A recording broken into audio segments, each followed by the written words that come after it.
All right, we have our buyer under representation. We've shown them houses, and now we're going to write that purchase agreement. I picked our listing on Arden Place as the one to use. When you are ready to write the purchase agreement, in here below the picture, you'll see, if you don't already know, there's supplements, seller's disclosures. If there's lead-based paint, there'll be anything that they attached would be underneath there. Otherwise, the Instinet icon is right here. You click on that icon, it will take you into the transaction desk, creating the information for this property. You can choose to use a template, and it's a sales folder. It's going to import the data from the listing. That's why we did it from the listing. And it will add you as the buyer's agent. So you hit create.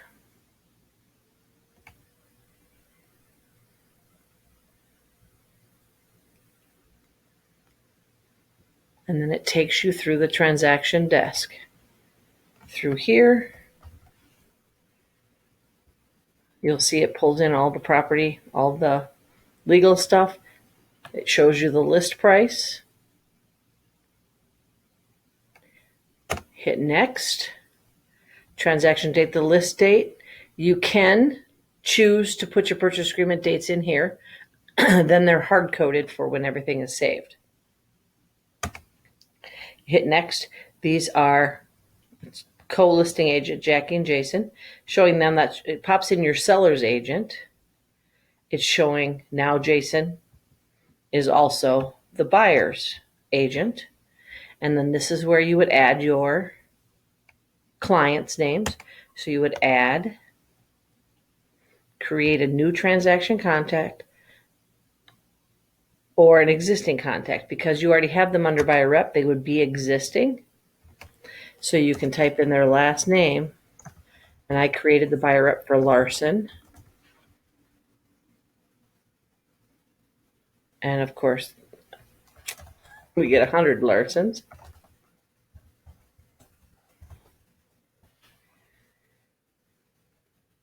Wetta Larson, she's our buyer. So we're saving her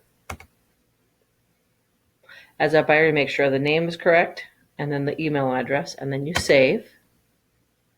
So you've added the extra contacts. If there's 2, then you put 2. And then you would hit next. Here is where the forms are. And if you choose to leave transaction checklist, you can leave if you want the worksheet. I would need later when we're under contract. You can either save it or delete it so it's less confusing for you. It has an earnest money receipt.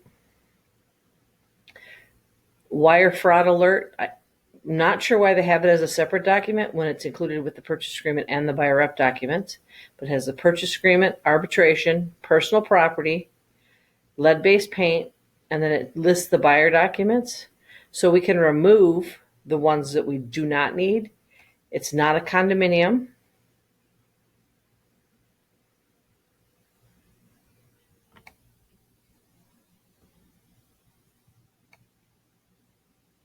The buyer rep form, can delete this form because we're not using it. We've already had it signed. Well, an inspection, we know by looking at the listing that it is city sewer and water. You can delete whatever forms that you're not going to need. Affiliated business, you would have already had signed when you did the buyer representation documents. So you can delete them all, the ones you are not going to need in here. Agency relations. Compensation you should always do with a purchase agreement, so leave that one in.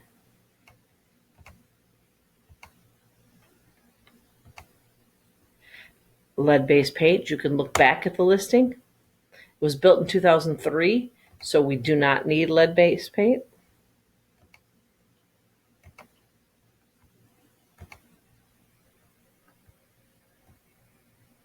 And then we could hit next. And then any additional documents, this is where you could upload the seller's disclosure from your desktop.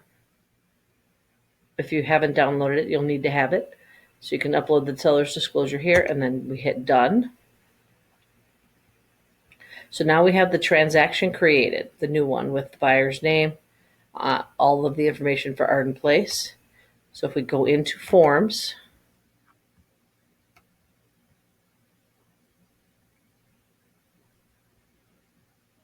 and then we just go through and complete the ones necessary.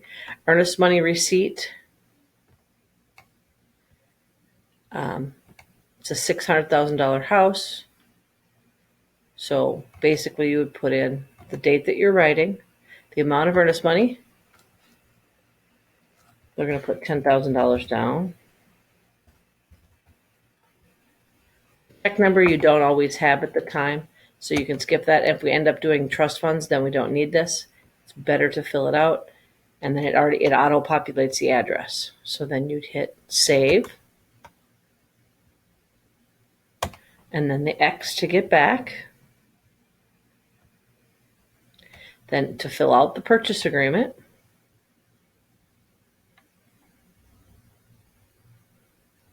It's loaded. So then you would put today's date, the date you're writing it, and we said the earnest money we just said was $10,000. As you type it in, it will automatically type the words in for you. And it goes through, it has the address, auto-populates that. If there was anything that you had seen on the listing in the agent remarks that needs to be excluded, you can list it here on this line to exclude. Otherwise, we go right to purchase price. And we're going to offer him $669.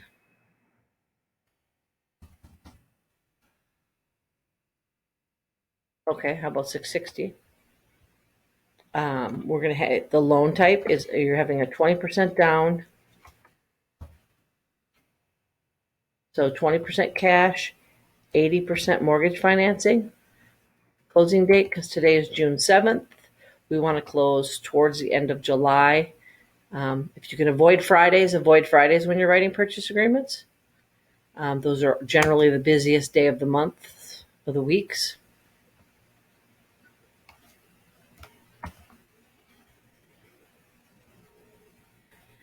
Purchase agreement is subject to mortgage financing. In this instance, it's a first mortgage. If you're doing a first mortgage and you know from the lender that it's going to be a first mortgage and a second mortgage, feel free to fill it out as you know it. Financing in this instance does not include any bond programs. If you know they're using Minnesota Housing or other bond programs, this is where you would hit does and then specify which bond program. We'll make this one for our purposes. We'll do a conventional loan. And then it has the mortgage, not more than, average mortgage is 30 years. So we would put 30 years. And here it's asking for an interest rate no more than whatever the percentage, whatever the going rate is. If you know that your buyers would purchase it if the interest rate fluctuates a little bit, you can put 5% in here. If it goes above 5, then they may need an out. Otherwise, generally, we've been putting market. So whatever the market percentage is what they're buying the house for. The next boxes on the purchase agreement regarding the financing contingencies. When you are in multiple offers, line 77 is the better, shows the buyer is more secure in their financing. So you would check better, and generally the date. We picked the 29th for closing, so it's a week or so before closing. So we would give them by the 20th of July, we will have them pre-approved and ready to close. So generally you do it about a week or so before closing. That will give them proof that we're approved.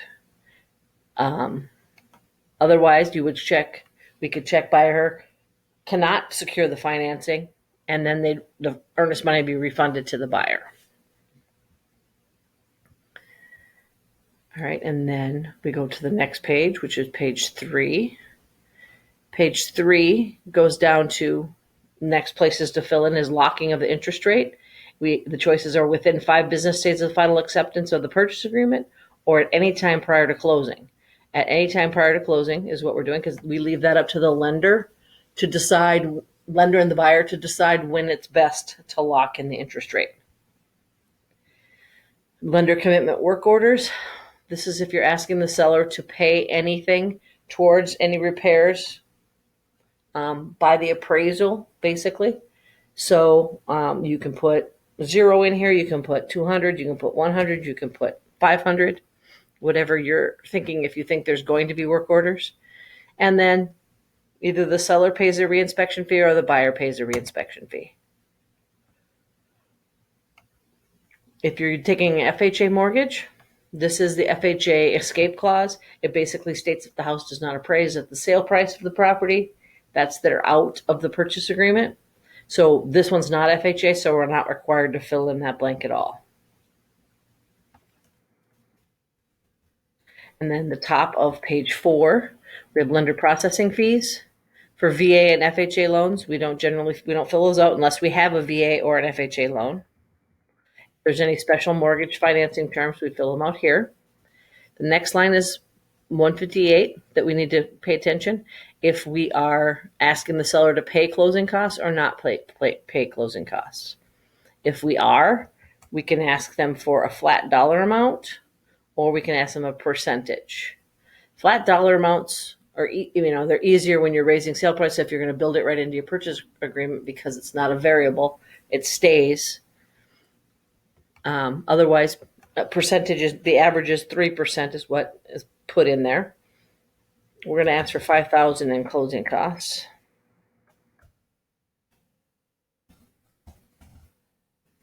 All right, and then we get down to inspection.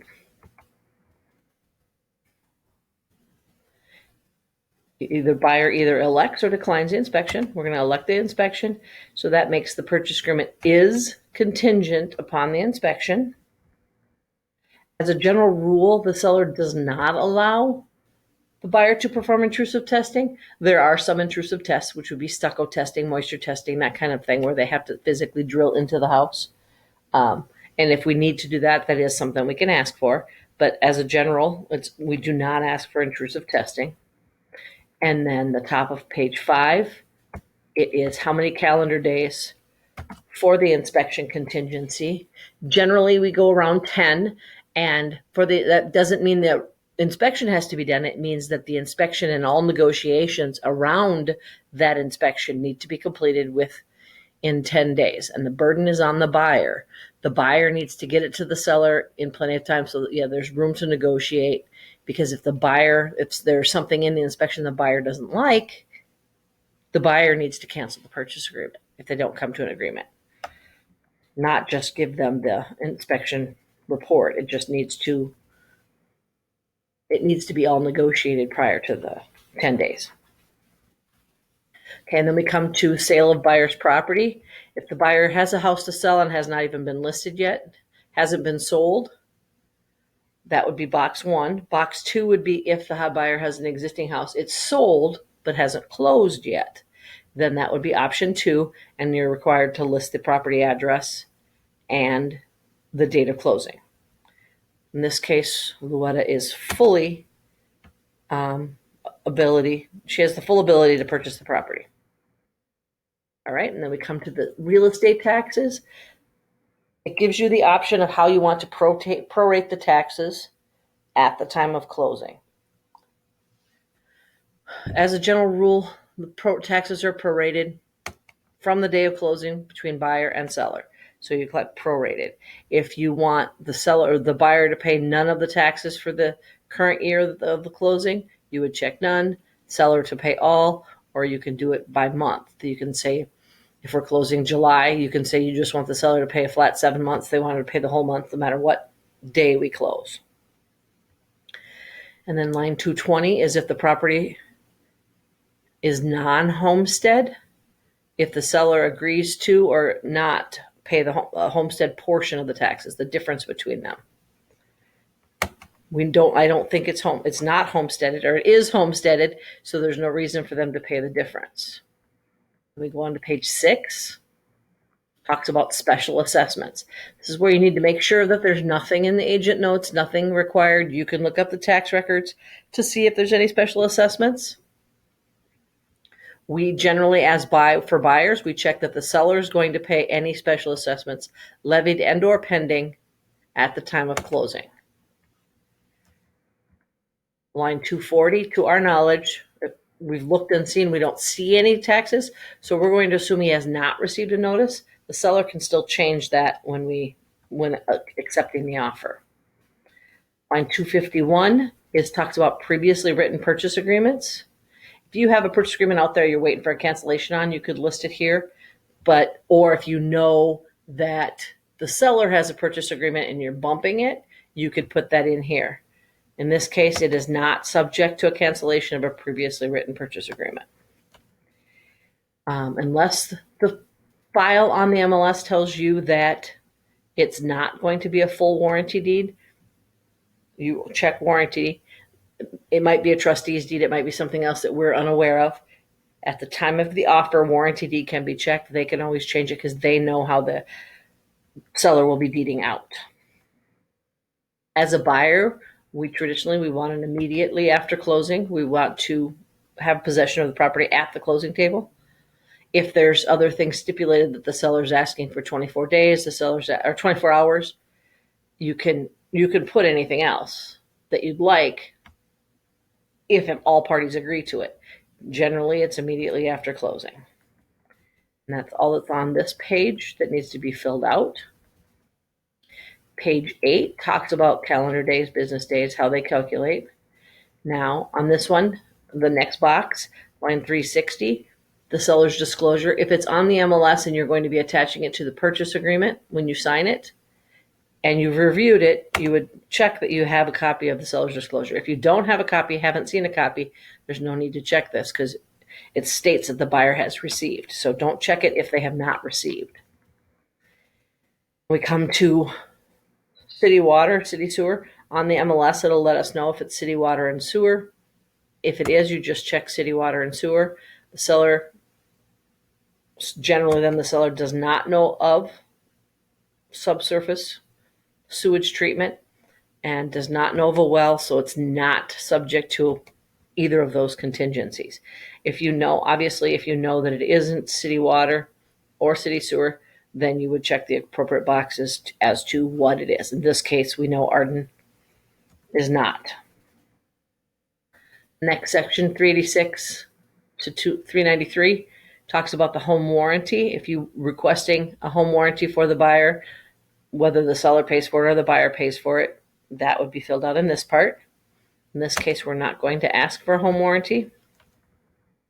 And because we list the property and sell it, it's dual agency in this instance. If it was two different companies, then obviously it would be different. So on page 10 at the top, where it does, line 405 would need to be checked, stating that it does apply in this transaction. So then during the signing, you would make sure that the buyer signs on here.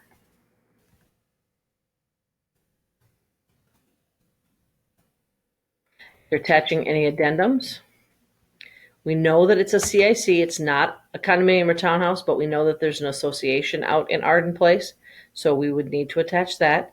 If there's any other documents, lead paint, you would check the box here.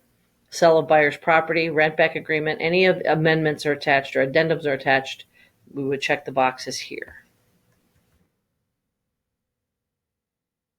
When we get to the back page, signing page, the name will auto-populate. Marital status, it's there for a reason. So if you can fill it in, if you know their marital status, if you're unsure, it's easier to leave it blank if you're unsure. If you know for a fact that they're married, which you should if you're working with them, check the box. Then we go to File and Save. Don't forget to save, because we save it, then we start all over. If we don't save it, we go start all over. After we save it, then we hit the X to exit. And then we go down to the next. Arbitration would be the next document to fill in.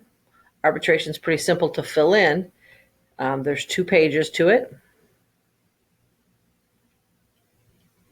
simply the dated date. You want it to be the dated date of the purchase agreement. The names auto-populate. So then we would save and exit.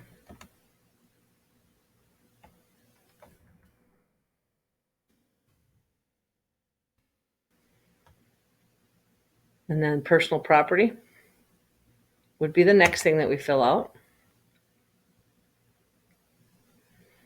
The dated date. It's always page 1 of 1. Lenders do not like to see personal property a lot of the time. They don't want to finance personal property. So it's a standalone document. It's part of the purchase agreement. We do it at the same time as a purchase agreement. It's an agreement between the buyer and seller. It just is not an attachment to it, addendum to it. Again, the dated date, it's referring back to the purchase agreement, so that's what we're referring to. And for the personal property, we go on the list for the appliances and items that are listed here. You do copy and paste.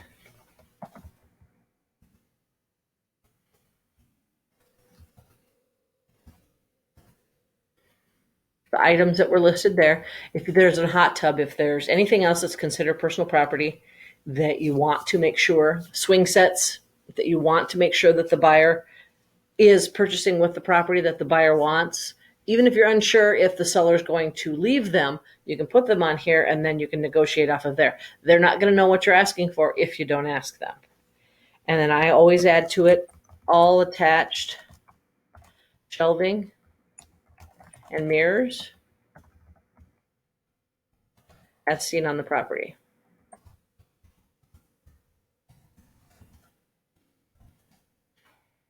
That's for personal property. If there's anything else you want to add, then you add. Some people add garage door openers. It's entirely up to you how much, how far into it you need to go. Then we save. And then we have the CIC amendment that we need to fill out.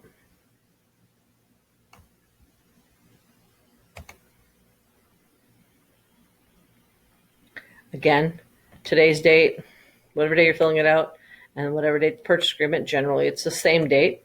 You put in those 2 dates. And then if there's anything of the association that anything else that you want to make sure you get to review, you would add it. You can add it, and then signatures will auto-populate. So that's all that needs to be filled out.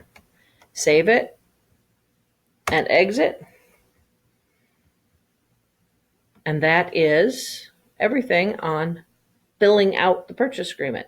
Next video, I will show you how to set it up and sign.